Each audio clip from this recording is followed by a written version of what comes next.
Will you marry me? Abay, kung ako naman ay isusurprise ng ganito, abay sasagutin ko yes na yes. Sino pa bang magpapakipot? Eh, ito na nga. May ring ka na, may cake ka pa. San ka pa?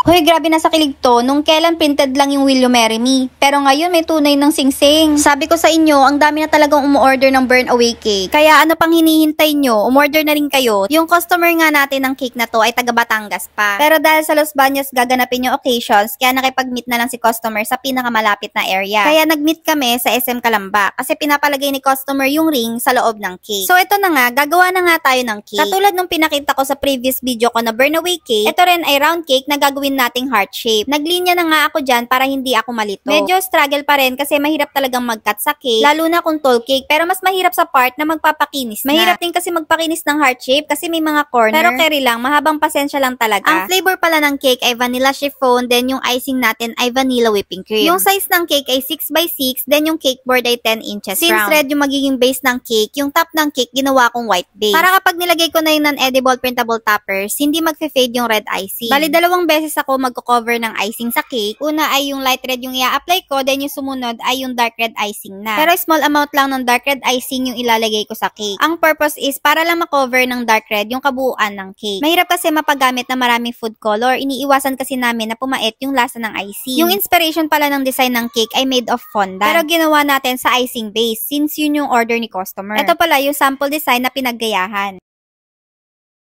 After ko nga pakinisin yung cake, lalagyan na natin ng texture yung body. Yung parang diamond effect, then may mga gold ridges. At ito na nga yung best part, yung ilalagay na natin yung ring sa loob ng cake. Actually, hindi pala sa loob, sa ibabaw lang pala. Pero ilulubog natin sa cake. So, makikita nyo kung paano ko ginawa. Yung layout pala, si ma'am na yung nag-send sa akin. Siya na yung gumawa niyan. Binutasan ko lang para mag-fit yung ring. So, ayan, pinapakita ko na sa inyo yung sample. Ang nice nga ng idea na to kasi, diba, instead of frill box, printed box na lang yung ginawa, then binutasan para dun isusuot yung ring. Ang witty ng idea, diba? Minsan na-miss talaga ako sa mga design na pinapagawa ng mga customers ko. Kasi ang gagaling ng mga idea nila. Nagkakaroon tuloy ako ng kakaibang mga design sa aking mga cakes portfolio. At may mapapakita na tuloy ako sa mga customers ko na gusto rin yung ganitong idea. O, diba? So, ayan, nilagyan ko na nga ng diamond texture yung body ng cake. Gamit lang yung dough scraper. Medyo nag-iba lang yung color ng cake sa part na to dahil sa lighting. Timelapse ko na nga yung paglagay ng drudges sa part na to kasi aabutin tayo ng shamsham. Yung texture pala na ginawa ko sa body ng cake, tansya-tansya lang yung spacing. Wala kasi akong pambakat pero nakakatuwa lang kasi ang perfect nung nagawa ko. Dinoble ko lang yung paglagay ng icing sa top kasi para malaki yung distance nung iba-burn sa surprise message. Medyo nakaangat din kasi ng kaunti yung ring since nakalubog lang ng kaunti sa cake. So, more on piping lang ako dito ng icing sa top para matakpan yung chismis and makover yung sides nung burn paper. Ang saya lang sa feeling dahil unexpected yung feedback ni customer. At ito nga yung feedback ni ma'am. Sabi dyan ay, "Hi ma'am, sobrang thank you sa ginawa mong cake. As in, naging successful po yung surprise proposal. Lahat sila shook sa surprise. Saka nakyutan sila sa burn away cake. Buti na lang talaga, nakita ko yung page mo sa paghanap ko ng ganung klaseng cake. And nagawa mo talaga yung sinend kong style ng design na in-expect ko po. What you see is what you get. Apakahusay, ma'am. Send ko po yung video nun pag okay na po. Thank you po ulit sa uulitin. Hi, ma'am. Wait ko lang po makapag-post yung celebrant bago ko po post yung sa cake mo po. Nakaka-miss talaga as in. Basta tag kita po pag pwede na. Salamat po ulit. As a cake maker, nakakatuwa lang talaga maka-receive ng ganitong feedback. As in, sobra nakakataba ng puso. Kaya maraming salamat po sa mga customer ko na nagtitiwala at magtitiwala pa lang kay DJ Licious. Sa abot ng aming makakaya, ibibigay namin yung best namin para mabigay yung satisfaction. And I hope na nagustuhan niyo yung video na to. Here na yung finished product. Thank you so much for watching. Babush!